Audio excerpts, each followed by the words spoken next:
Hey everyone, this is Dr. Matt with the Ethos Athletes Podcast, and today we have a special guest, three-time CrossFit Games athlete and 2017 fittest woman in the U.S., Tennil Beuerlein. So Tennil, welcome to the show. Thank you. Thank you for having me. And today I want to go ahead and really focus in on the mindset of an athlete of Tennil's caliber. And so we'll definitely get into that. But before we do that, let's listen to a little bit more about what's gotten her to where she is today. So Tennil, why don't you go ahead and tell me about how your journey began in the world of CrossFit? Well, when I first started CrossFit, my friend took me to a CrossFit gym because she wanted someone to go with, and I didn't know what it was, but I'm always up for trying new things. So I went, and it kicked my butt, and after that I was hooked. I was just like, I'm not gonna let something like this beat me. So I just kept going with her, and just kind of turned into a passion. Here I am 6 years later. Yeah, that's awesome. So you've you've been doing this for 6 years. You've been a games athlete for a number of times in a row now. What do you contribute that success to? A few things. I over 6 years, you gain a really good support system.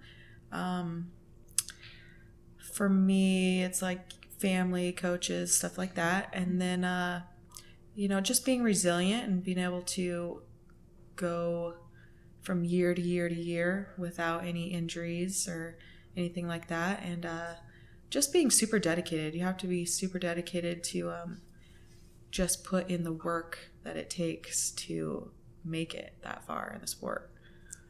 Can you speak to me a little bit more about your support system? I mean, you obviously have your family. Mm-hmm. And so what role have they played, and what other individuals do you have surrounding you that have helped you with this? Yeah, I would say family is very important because you spend most of your day in the gym and you're just like so mentally and physically exhausted by the time you get home. And then to have my husband and my little girl here happy and smiling and just ready to help me take my mind off of everything I just did. It helps my body to recover better, happy mind, my body, I don't know. It takes me away out of the CrossFit world and helps me to think about other things and keeps more balance in my life. And my husband obviously helps me with so many things when I am competing and, taking care of me when I can barely move. And, he's just a really good support system. He's done so many things for me. I don't know how I could be at this level without him, really. Another thing would be my coach, obviously, Mike Lee at OPEX Fitness. He has helped me to close all the holes in my game and help me get as far as I am. Like, we know each other so well, and he knows how to push me and how to motivate me and, give me what I need to be successful. And then there's the other people, like my physical therapist, Jen, and I have a couple physical therapists. I have a couple massage therapists.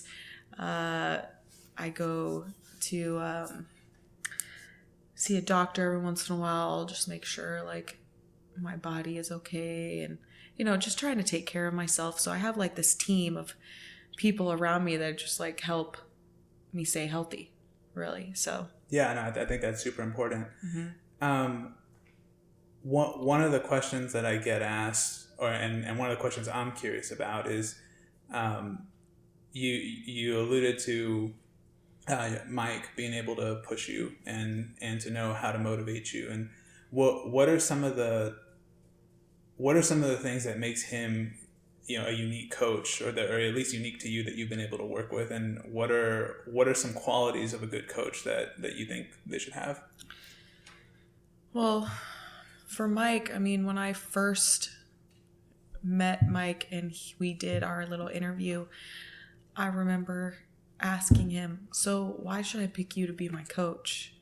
and he gave me a little, I don't know what you'd call it, his background, and I just had like a good feeling about him, and I'm so glad that I did, because it has turned into, the best thing that ever happened to me. He doesn't coddle me, Sometimes if you do bad, you want someone to just be like, it's okay. He doesn't do that. He's just like, that's what happened. You did your best. Now let's move on. And let's prepare for how we can do better in the next one. And it's really helpful to have someone that makes you take responsibility for your actions, because at the end of the day, like, if I want to win, like, I have to do the work. So by having that feedback, loop, it makes you more, I guess, responsible for the outcome, It's kind of hard to describe, like, when you go into a competition and you're so nervous, because it's all on you, and because I've had so many years with Mike telling me, like, if you want to win, like, you're the one in the end that's going to do the work. So it makes you be able to hold up to that pressure. That's the only really way I can describe it. No, I love that description. It's very like,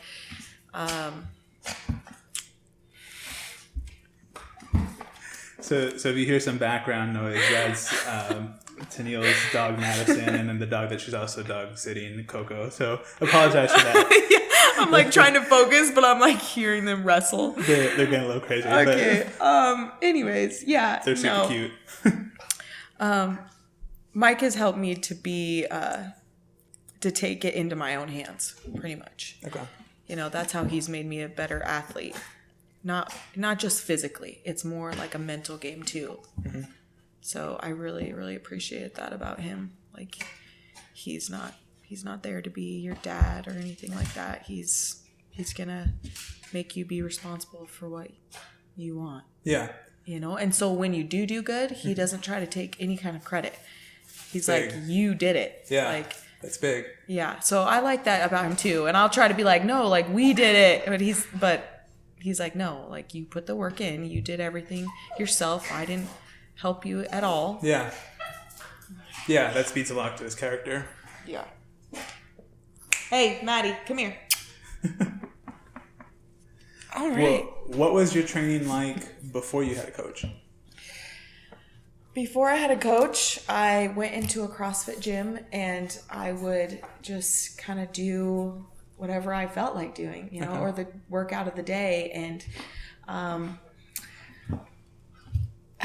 so pretty much I was missing a lot of things. Like, I probably wasn't working on anything that I really needed. Okay. You tend to avoid things you're not good at. So there was that, and my diet. Mm-hmm. I didn't know much about food and diet and how I should be eating. If anything, I thought I had to eat less to be like leaner, and which was so not the case. And I was definitely lacking in the food nutrition area, and then just like certain little weaknesses that a coach can point out and see, and then program for you and help you in that direction. Mentally, I've always been pretty good in that area. I've always had a very strong belief in myself, mm-hmm. that I could do it. And I think that has come from my dad when I was younger, just always like in my corner, like being right behind me, like, you can do it, you can do whatever you want. Yeah. I think that was really important, and where that started from. Okay.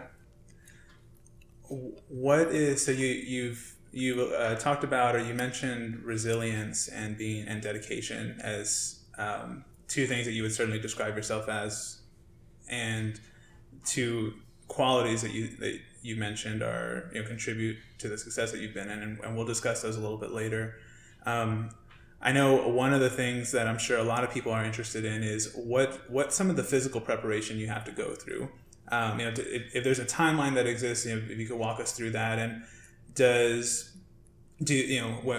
when you're preparing for regionals for the games, are you doing just CrossFit, or are you supplementing other things with that? Like, why don't you tell us a little bit more about that? So it depends on what time of the year it is. Yeah. For the Open, around that time, I'm already training for regionals. Because the Open is kind of just like a stepping stone for me. So my training is geared towards like high skill gymnastics and heavy lifting, kind of just regional style workouts, really. Yeah. And then once regionals is over, it turns a lot more towards games training, which has to do with a lot of like odd objects and strongman stuff and still high skilled gymnastics. A lot more conditioning. Okay. A lot of running, a lot of swimming, a lot of outdoor biking. Just switching it up because anything can be at the games. Yeah. So I do a lot of different random mixed things, which I really like. I love training for the games. It's so much more fun. Yeah. And then after the games is over, you would go into more of like, you let your body rest for a while, let your systems all calm down. And then you go into like weight training, a lot of like bodybuilding stuff to like repair anything that was damaged. Basically like kind of like an off season, but you're still getting work in, getting stronger. And then it starts all over with the Open again. Okay. Yeah, for sure. And then, so you mentioned you do when you're doing the games training, or actually no, sorry. How often are you going, and like how many hours are you putting in a day? How many days are you putting in a week? All that stuff. For games training? For games training. Or you can, again, walk me through the timeline. Okay, so usually around the Open time, well, I'd just say like all year long, except for when I'm training for a little bit at the end of training for regionals and then into the games, I'm doing 3 sessions a day. Okay. But all other time, I'm usually doing 2 sessions a day. Okay. A morning and evening. And those sessions usually last 2 to 3 hours. Okay. Right now, I'm doing a morning session that's like 2.5 hours, a noon that's like an hour, and then a PM that's like an hour and a half, 2 hours. Okay. So that slowly ramps up to be more and more and more until like a couple weeks out from the games. Yeah. And then, I start bringing the volume down so I can be ready to compete in the games and not overtrained. Yeah. So I'd say the most it gets up to, it would be like 8 or 9 hours a day. Okay.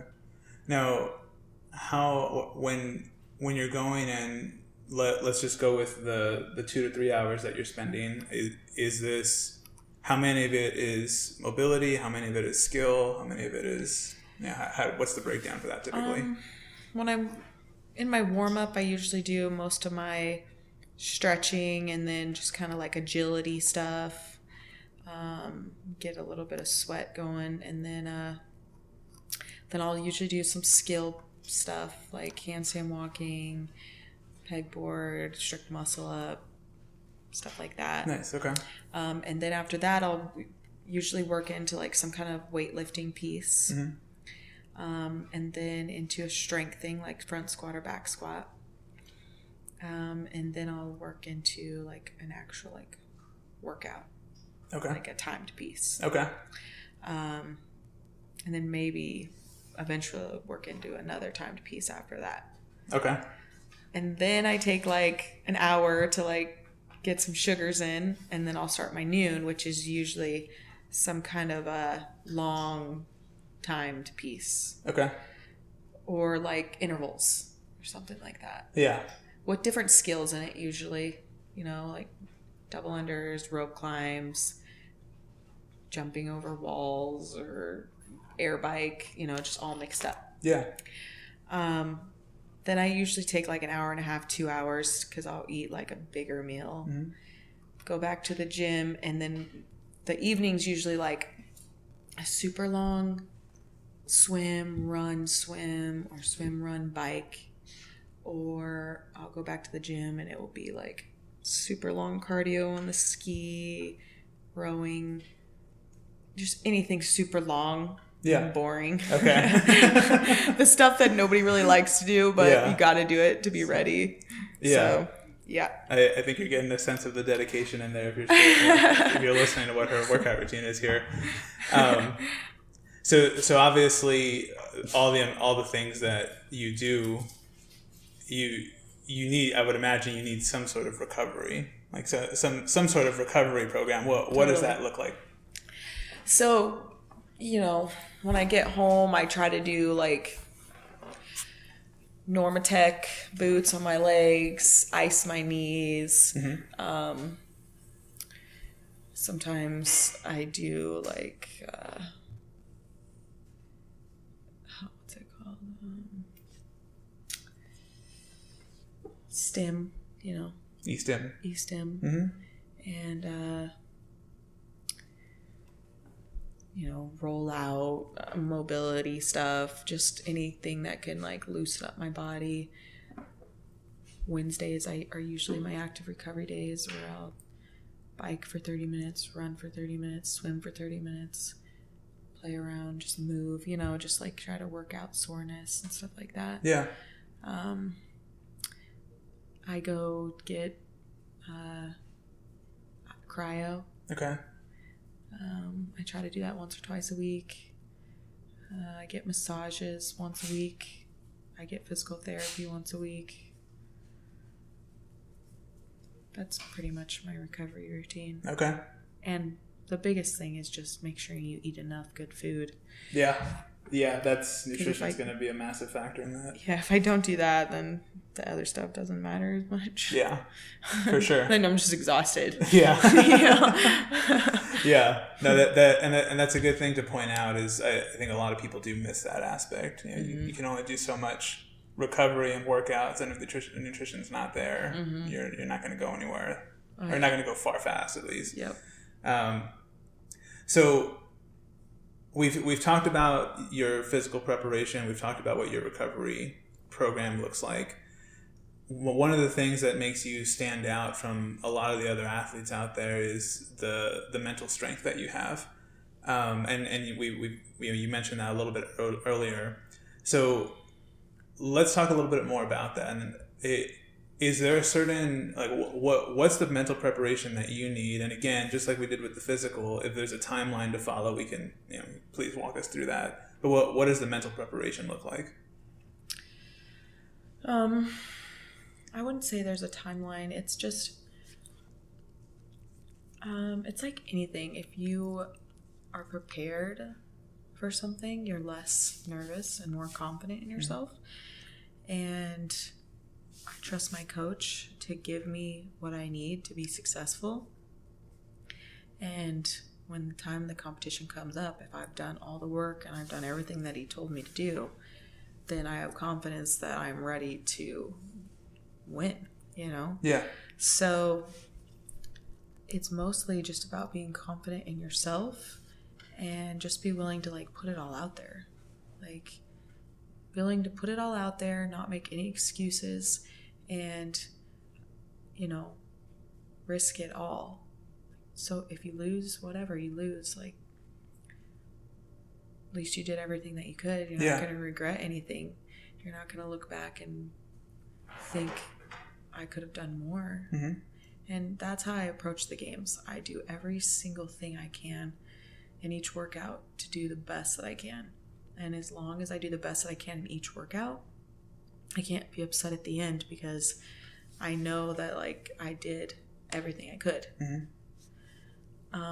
But I mean, if I didn't do that and I didn't place where I wanted to be, like that's all on me. Okay. And I don't ever want to feel that way. And I think you just have to want it more. Like, you literally, in your mind, when things get hard, you just have to want it. So many times your brain will be like, stop. Yeah. You need to stop. But you just have to be like, I can't. Like, you can't. What is it that you feel like? What do you use as motivation to push you past those points? I think just knowing in my mind that you only get one shot. Okay. Like, you literally only get one shot. The games comes once a year.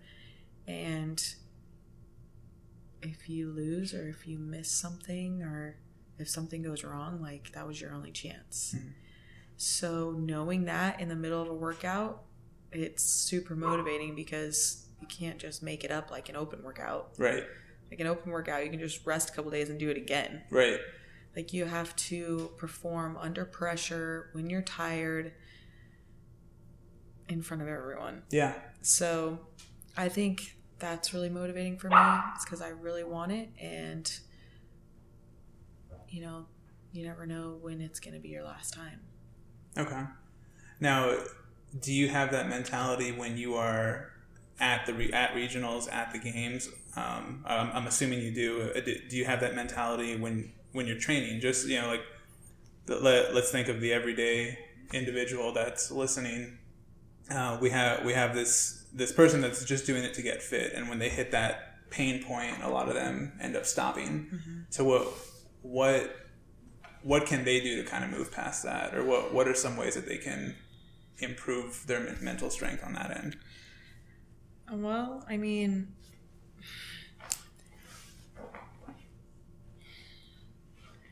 they could, they have to want it themselves. No one can make them do something they don't want to do. Yeah. So I would say maybe each time you try to work out, push yourself just a little bit farther past that pain threshold. Yeah. And just like start to expand that a little bit each day. Okay. You know, because becoming more fit isn't about trashing yourself every workout. Right. You know, there's times to push really hard and there's times to just put in a good effort. Like, that's how you keep training every day. Mm-hmm. If you trash yourself every day, you're not going to have enough energy in about a week. Yeah, for sure. Sorry, Coco's misbehaving again. Yeah, she is. Darn that Coco. Sorry. You're good.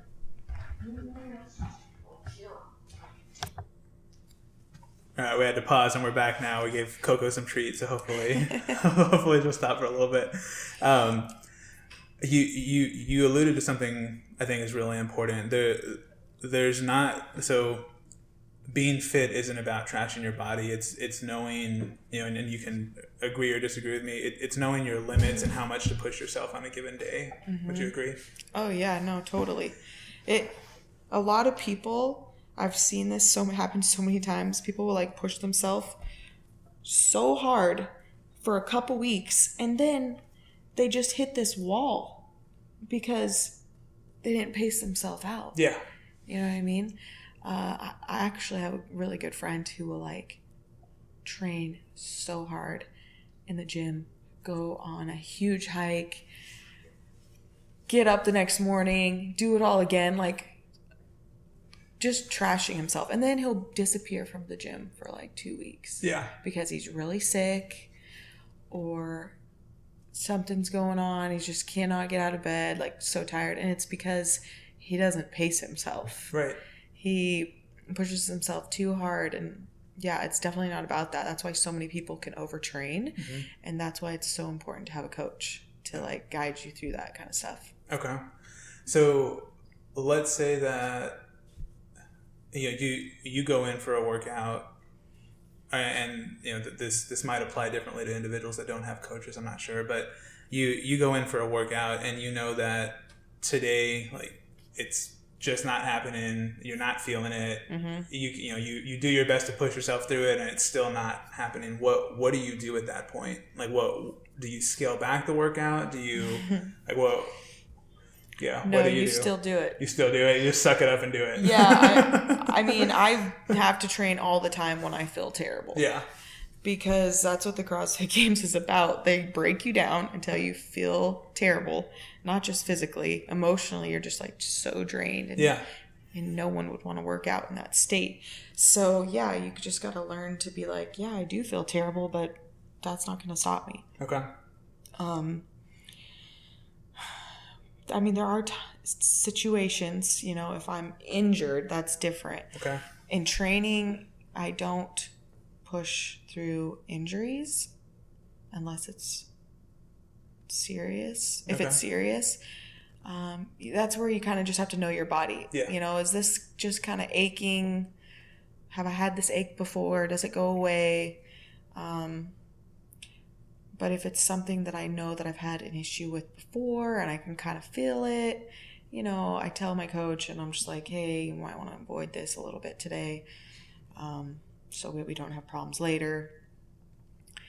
I do that sometimes, but if I'm just really sore and hurting everywhere, no, I'm definitely still doing whatever the training is. Okay. I mean, because you warm up, you get warm, and the soreness isn't as bad. Right. I mean, when you're really sore, even when you're warmed up, you still feel so sore. Right. But I mean, it's good to train on those days because then you know that you can. Yeah. And that builds your confidence, mm-hmm. and that builds your mental strength. Mm-hmm. Yeah, I love that. That's good. Is there any advice that you can give to other athletes to help them improve their mental strength? I mean, you said for sure preparation is going to be what makes them confident.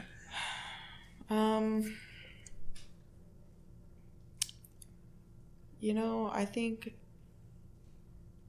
sometimes people not having confidence in themselves come from other things that it's going on in their life. Mm-hmm.